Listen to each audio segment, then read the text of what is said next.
YS మరణాన్ని తలుచుకుని మాజీ మంత్రి వైసీపీ ఎమ్మెల్సీ బొత్స సత్యనారాయణ కంటతడి పెట్టుకున్నారు.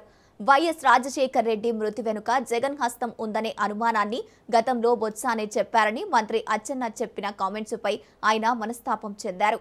ఈ మేరకు వైఎస్ మరణాన్ని గుర్తు తెచ్చుకుని భావోద్వేగానికి గురయ్యారు. తాను అధికారం కోసం ఎప్పుడూ పాకులాడలేదని చెప్పారు. వైఎస్ రాజశేఖర్ రెడ్డి మృతిపై మంత్రి అచ్చెన్నాయుడు దిగజారి మాట్లాడారని బొత్స వ్యాఖ్యానించారు. వైఎస్ మృతి చెందిన రోజు జగన్ ఇంట్లోనే ఉన్నారని తెలిపారు. అమరావతిపై విమర్శించాలనుకుంటే రాజకీయంగా మాట్లాడాలని సూచించారు. కానీ కూటమి నేతలు సభ్యత, సంస్కారం లేకుండా రాజకీయాలు చేస్తున్నారని బొత్స మండిపడ్డారు.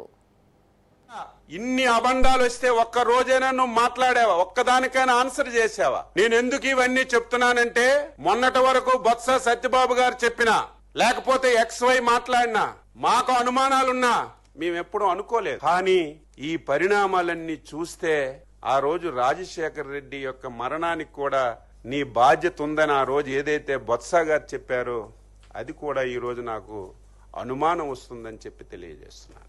రాజకీయాల కోసం దిగజాడు, రాజకీయాలు చేయట్లే, రాజకీయాల కోసం ఉన్న మాటలు మాట్లాడి లేని మాటలు తెచ్చుకోవట్లే. ఈ రాష్ట్ర చరిత్రలో ఎన్నో విషయాలు ఉన్నాయి. ఈ గుండెల్లో మీ సంగతులు కానీ, మీ పార్టీ సంగతులు కానీ, మీ నాయకుల సంగతులు కానీ అలాగే ఉన్నాయి. ఇలాంటి నేనేదో ప్రెస్ మీట్ పెట్టి దాన్ని ఖండించడానికి రాలే.